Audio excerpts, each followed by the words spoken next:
நெற்றிக்கண் தியான மையத்தின் சார்பாக உங்கள் அனைவருக்கும் என்னுடைய சந்தோஷமான வணக்கத்தை தெரிவித்துக் கொள்கின்றேன். நாக்கு சம்பந்தமான ஒரு விஷயங்கள், இந்த நாக்கு எவ்வளோ ஒரு முக்கியத்துவம் வாய்ந்ததுன்றதை நம்மளால் அறிஞ்சிக்க முடியல, புரிஞ்சிக்க முடியல, உணர முடியல. நம்ம கூடயே இருக்குது, ஆனால் எவ்வளோ வலிமையானது அப்படிங்கிறத நம்ம இன்றைக்கி அதை பற்றி பார்க்க போகிறோம். இதை பல வகையில் பார்க்க போகிறோம். இந்த காணொலியை முழுமையாக பாருங்கள், அப்போ தான் உங்களுக்கு அதனுடைய பலன்கள் இருக்கும். இது வாழ்க்கையில் எந்த அளவுக்கு நமக்கு பயன்படுது, அதே மாதிரி உடல் சம்பந்தமான இதுக்கு எப்படி பயன்படுது, இது ஆன்மா சம்பந்தமான தியான தவ நிலைக்கு எப்படி இது பயன்படுது அப்படிங்கிற ஒரு விஷயங்களை நான் இதில் பதிவிடுறேன். இதை நீங்கள் பொறுமையாக நிதானமாக கேளுங்க. எனக்கு தெரிந்த உண்மைகளையும் நான் அறிந்த விஷயங்களையும் இதில் நான் பகிர்ந்து கொள்வதில் மிக சந்தோஷம் அடைகின்றேன். இந்த காணொலியில் லம்பியா யோகத்தை பற்றியும், நெற்றிக்கண்ணில் எப்படி அது செயல்படுதுங்கிறத பற்றியும், உச்சிக்கண்ணில் எப்படி உள் சுழிமுனிவா அது எப்படி செயல்படுதுங்கிறத பற்றியும், இது நம்ம உடலுக்குள்ளே எப்படிலாம் நம்ம எடுத்துகிட்டு போகிறதுனால எவ்வளோ வலிமையானதுன்றதை பற்றியும் நம்ம இதில் பேச போகிறோம்.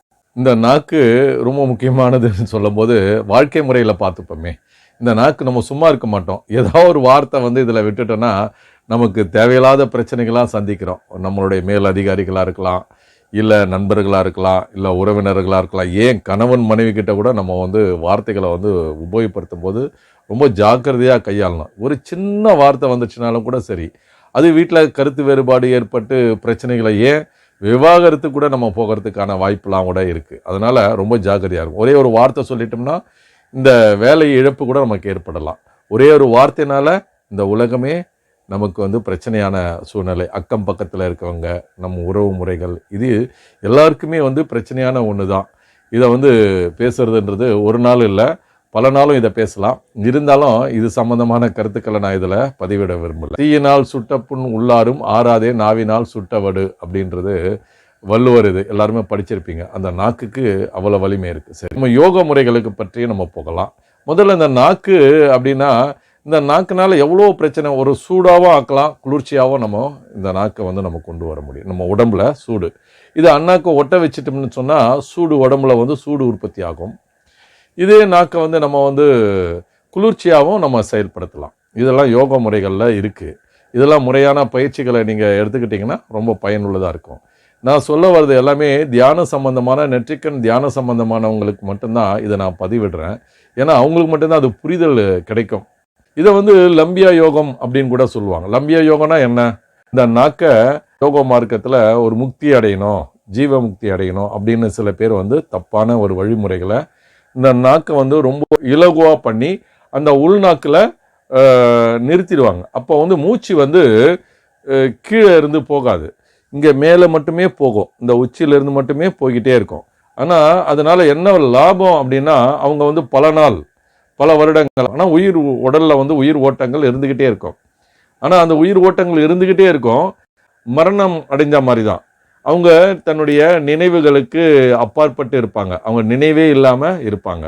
பல வருடங்கள் இருக்காங்க. நிறைய பேர் சொல்லுவாங்க இல்லையா, சித்தர்கள்லாம் பல காடுகளில் இருக்காங்க, அவங்கெல்லாம் பல வருடம் தவம் செஞ்சிட்ருக்காங்க அப்படின்னு. இது தவறான ஒரு வழிமுறைகள் தான் சொல்லணும். இதனால என்ன நன்மை இருக்கும் அப்படின்னு நினச்சிங்கன்னா ஒன்றுமே இருக்குது. அந்த உடல் இருக்குது, ஆனால் அவங்களோட சுவாசம் மட்டும் ஏதோ போயிட்டுருக்கு, சுவாசம் மட்டும். ஆனால் உடல் கெடாமல் இருக்குது, அவ்வளோதான்.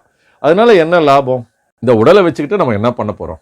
இந்த உடல் இருக்கிறதுனால என்ன? இந்த சிலர் இப்படியே இருக்குன்னா சில நேரங்களில் அவங்கள விழிப்பு ஏற்படுறதுக்காக நாக்கை கீழே அவங்கள மருத்துவ ரீதியாக வச்சு அதை வெளியே எடுத்துட்டாங்கன்னா அவங்களுக்கு உயிரோட்டங்கள், இந்த உடல் முழுக்க உயிரோட்டங்கள் இருக்கும். அது நாக்கை உள்ளே வச்சுட்டா அந்த உயிரோட்டங்கள் உடலுக்கு வராது, அந்த மூச்சு உள்ளுக்குள்ளே வராது. இதில் மிகப்பெரிய அளவில் அவங்களுக்கு அது பலன் இருக்குது. அதுதான் லம்பியா யோகம் அப்படின்னா. இதனால் எந்த விதமான பலனும் இல்லை. இதில் பார்த்தீங்கன்னா உள் சுழிமுனை தியானம் அப்படின்னு ஒன்று இருக்குது. இந்த உள் சுழிமுனை தியானம்னா நம்ம இருக்கும்போதே, இந்த வாழ்க்கையில் இருக்கும்போதே அந்த நாக்கு எடுத்துகிட்டு போயிட்டு அந்த அண்ணாக்குள்ளே வச்சு சுவாசத்தையும் சேர்த்து நம்ம விடும்போது அந்த சுவாசம் உச்சி வழியாக நமக்கு ஏற்படும். இது உள் சுழிமுனை தியானம். இது எல்லாருமே மூச்சு பயிற்சி, இது வழியாக தான் நம்ம மூச்சு விடுறோம். இது பல பயிற்சி முறைகள்லாம் சொல்கிறாங்க. இருந்தாலும் இந்த மெய் உணர்வோடு நீங்கள் அந்த மூச்சை அதில் கொடுக்கணும். அதுதான் ரொம்ப முக்கியமானது. இந்த உணர்வும் அங்கே இருக்கணும், மூச்சும் அங்கே போகணும், இந்த நாக்கும் அந்த இடத்துல இருக்கணும், அந்த நினைப்பும் அங்கே இருக்கணும். இப்படிலாம் இருந்ததுன்னா உங்களுக்கு சுவாசம் உச்சி வழியாக போயிட்டே இருக்கும். இது எல்லாருக்குமே இந்த நெற்றிக்கண் தியானத்தை எடுத்தவங்களுக்கு எல்லாருக்குமே நெற்றிக்கண் தியானம் முடிச்ச பிறகு உச்சிக்கண் தியானம் நடக்கும், அப்புறம் பிடரிக்கண் தியானம், ஆட்டோமேட்டிக்காக அது வந்து உங்களுக்கு சுழி முனையை வந்து திறக்கும். பீனியல் கிளான்ஸ் இருக்கு, அதை வந்து தொடுது. அது வந்து ஒரு சின்ன இது மாதிரி இப்படி மூடி திறக்கும். இது வந்து இருக்கு. இதை வந்து நிறைய பேர் வந்து பயன்பாட்டுக்கு வரும்போது ஒரு சுதந்திரமான ஒரு நிலை இருக்கு. இது அற்புதமான பயிற்சி. இதை முறையா இந்த உள் சுழிமுனைக்கு தியானம் கற்றுக்கொள்ளணும்னு சொன்னா நீங்க நெற்றிக்கண் பயிற்சி முடிச்சிருக்கணும். உச்சிக்கண், பிடரிக்கண், உள் சுழிமுனை இருக்கு. ஸோ இது வந்து நம்ம முடிச்சிடுவோம். உங்களுக்கு சிம்பிளா சொல்றேன், இதை பத்தி தனித்தனி காணொலியா நான் உங்களுக்கு கொடுக்குறேன். இப்போ வந்து இது வந்து ஒரு வழிமுறைகள் இருக்கு. லம்பியா யோகம் சொல்லிட்டோம், உள் சுழிமுனை சொல்லிட்டோம். சரி, இந்த நாக்குனால நமக்கு என்னெல்லாம் நடக்குது அப்படின்னா, இந்த நெற்றிக்கண்ணுக்கு நம்ம அங்கே கொண்டு போகலாம். இந்த நெற்றிக்கண்ணை வந்து நாக்கை வந்து பார்த்தீங்கன்னா அது உள்ள ஒரு சின்ன ஸ்டா மாதிரி இருக்கு. இந்த ஸ்டாக்குள்ள அந்த நாக்கை போய் அந்த நுனியை போயிட்டு அந்த உணர்வோட ரொம்ப நுட்பமாக ரொம்ப நுண்ணிய நிலையில் இருக்கணும். கட்டாயம் இதெல்லாம் தீட்சை பெற்றவங்க தான் இருக்கணும். நீங்கள் அனாவசியமாக நீங்கள் செஞ்சுட்டு அப்புறம் பிரச்சனைகளாக இதெல்லாம் வரக்கூடாது. அது தியானம் பண்ணவங்க அந்த நாக்கை எடுத்துகிட்டு போயிட்டு அந்த நாக்கு நுனியை பட்டும் படாமலும் தொட்டும் தொடாமலும் அப்படி இருக்கணும். ஒரு பூவை போல ஒரு மென்மையா அந்த மாதிரி வந்து ஒரு நாக்கை வந்து நீங்கள் ரொம்ப நுட்பமாக ரொம்ப நுண்ணிய நிலையில் வந்து நீங்கள் அதை வந்து அந்த உணர்வை கொண்டு மெய் உணர்வு கொண்டு நீங்கள் அந்த நாக்குக்கும் இந்த நெற்றியிலையும் எடுத்துன்னு போயிட்டு நீங்கள் லைட்டாக அப்படி டச் பண்ணி அப்படியே வரணும். அப்போ வரும்போது அந்த ஓப்பன் ஆகி அது வழியாக உங்களுக்கு தோன்றும். உங்களுடைய நாக்கு இதுவரையிலையும் மட்டும் இல்லை, உங்களுக்கு எல்லா இந்த உடலில் இருக்க எல்லா இடத்துக்கும் செல்லக்கூடிய ஒரு ஆற்றல் இருக்குது. இந்த நுனி நீங்கள் நினச்சிட்டு கண்ணை மூடிக்கிட்டு நீங்கள் வந்து இந்த தலையை நினச்சிங்கன்னா தலைக்கு மேலே அது அந்த நாக்கினுடைய உணர்வு அலைகள் போகும். அது மாதிரி நெற்றின்னு நினச்சிங்கன்னா இந்த நெற்றியில் நினச்சி அந்த உணர்வு அலைகள் போனால் அந்த நெற்றியினுடைய உணர்வு அலைக்கு உங்களுக்கு போகும். ஏன் உங்கள் உடலில் கால் பாதங்கள், உங்கள் விரல்கள், உங்களுடைய உடலில் இருக்கக்கூடிய எல்லா இடங்களுக்கும் சொல்லக்கூடிய அந்த உணர்வை எடுத்துக்கிட்டு போகிறது இந்த நாக்கு. இந்த நாக்கு ரொம்ப அற்புதமான ஒரு நிலை. இதை பயன்படுத்த நம்ம கற்றுக்கிட்டோம், இந்த நுட்பத்தை நம்ம அறிஞ்சிக்கிட்டோம்னு சொன்னால் ரொம்ப அற்புதமாக இருக்கும். சுவையை உணர்வது மட்டுமே நாக்கு இல்லை, ஆனால் அதையும் கடந்து செல்லக்கூடிய ஒரு நாக்கு தான் இது. இந்த நாக்குக்கு அவ்வளோ வலிமை இருக்குது. நீங்கள் உண்மையிலே வந்து இதை முறையான பயிற்சியை எடுத்துக்கிட்டு நீங்கள் வந்துக்கிட்டுன்னு சொன்னால் இந்த நாக்குக்கு அவ்வளோ வலிமை இருக்குது. நீங்கள் எப்படி வேணாலும் எடுத்துகிட்டு போகலாம், எங்கே வேணாலும் கொண்டு போகலாம். இந்த உடலை தாண்டிய நம்ம கொண்டு போகலாம். இது உணர்வு தளத்தில் இருந்து நீங்கள் கொண்டு போகணும். அது ரொம்ப ரொம்ப முக்கியம். அதனால் இந்த உணர்வு மெய் உணர்வுன்றதை நீங்கள் உணர்ந்தால் மட்டும்தான் அதை கொண்டு போக முடியும். அப்படிப்பட்ட ஒரு பயிற்சி தான் இந்த நாக்கினுடைய நுனி பயிற்சி அப்படின்னு தான் சொல்லணும். இது விதவிதமாக சொல்லலாம். வரக்கூடிய காணொலியில் நிறைய கருத்துக்களையும் இல்லை இந்த பயிற்சியினுடைய உள் கட்டமைப்பில் நீங்கள் வரும்பொழுது அது பற்றியான நிறைய விளக்கங்களை எனக்கு தெரிந்ததை அதை எடுத்துக்கிட்டு போகிறத இந்த உணர்வை அந்த நிலையிலேருந்து தான் சொல்ல முடியும். அந்த நாக்குங்கிறது இந்த உச்சிலையோ பிடரிலையோ இல்லை நெற்றிலையோ நம்ம கொண்டு சேர்க்கக்கூடிய ஒரு அற்புதமான ஒரு கருவி இந்த நாக்கு தான்.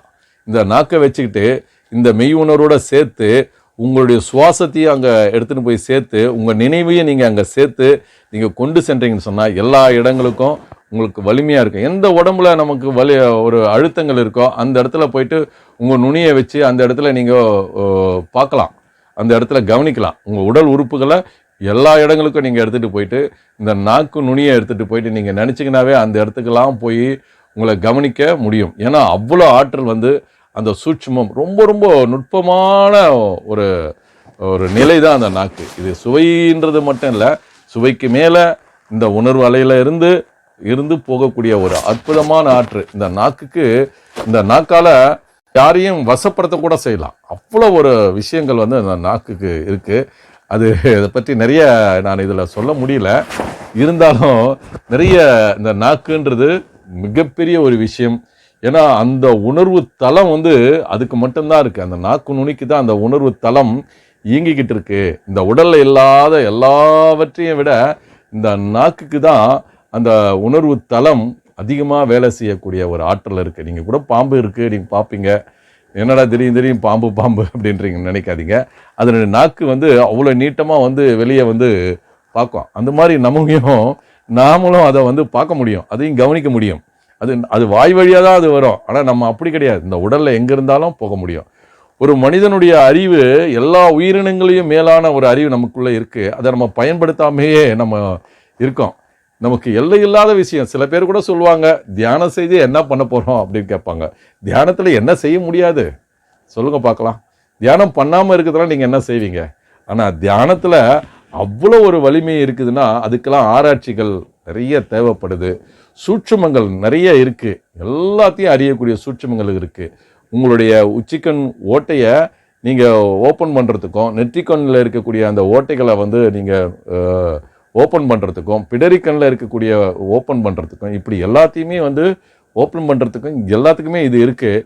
நீங்கள் இதை கொண்டு நீங்கள் தியானத்தின் மூலிமா நீங்கள் அறிஞ்சிக்கிட்டீங்கன்னு சொன்னால், புரிஞ்சுக்கிட்டீங்கன்னு சொன்னால் வாழ்க்கையில் மிகப்பெரிய விஷயங்கள். ஏன்னா நான் வந்து அந்த அளவுக்கு நான் இருந்திருக்கேன், பழக்கப்பட்டிருக்கேன். ஆனால் இந்த நாக்குக்கு அவ்வளோ வலிமை இருக்குது அப்படின்னு தான் சொல்கிறேன். என்னுடைய உணர்வு தளங்கள் வந்து கீழே போகாமல் இருக்கிறதுக்கு நம்ம உடலில் பல சக்கரங்கள் சொல்கிறாங்க இல்லையா, சுவாதிஸ்தானம், மணிப்புரகம், அநாகதா, விசுத்தி அப்படின்னு.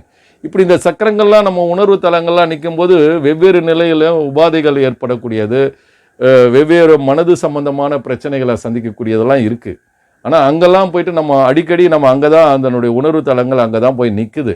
அதனால் அங்கெல்லாம் இருக்கிறதுனால நமக்கு ஆபத்துகளும் பிரச்சனைகளும் உடல் ரீதியான பிரச்சனைகளும் ஏற்படுது. அதனால் தயவு கூர்ந்து உங்களுடைய உணர்வு தலங்களை வந்து உங்கள் மெய் உணர்வு தலங்களை இல்லை அந்த குண்டலினி சக்தியினுடைய தலங்களை நீங்கள் இந்த அவய புலன்கள்லாம் வைக்காதீங்க. அதனால் அது ரொம்ப விபரீதமாக கூட ஏற்படும். அதனால் நல்ல தியானத்தை செய்துங்க.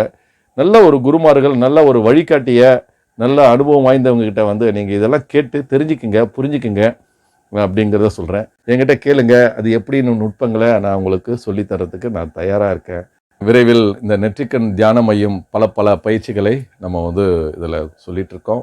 நீங்கள் தொடர்ந்து உங்களுடைய ஆதரவுகளை நீங்கள் அளிச்சிட்ருங்க. எல்லாருமே தியானம் செய்தால் தான் என்னுடைய கருத்துக்கள் உங்களுக்கு சென்றடையும், என்னுடைய அனுபவங்கள் உங்களுக்கு சென்றடையும், உங்கள் அனுபவங்கள் வந்து உயர்ந்த நிலைக்கு வரும் அப்படின்ற கேட்டுக்கொண்டு நாக்கு உணர்வு தளத்தை நான் வந்து அடுத்த காணொலியில் நான் சொல்ல தயாராக இருக்கேன். சந்தோஷம்.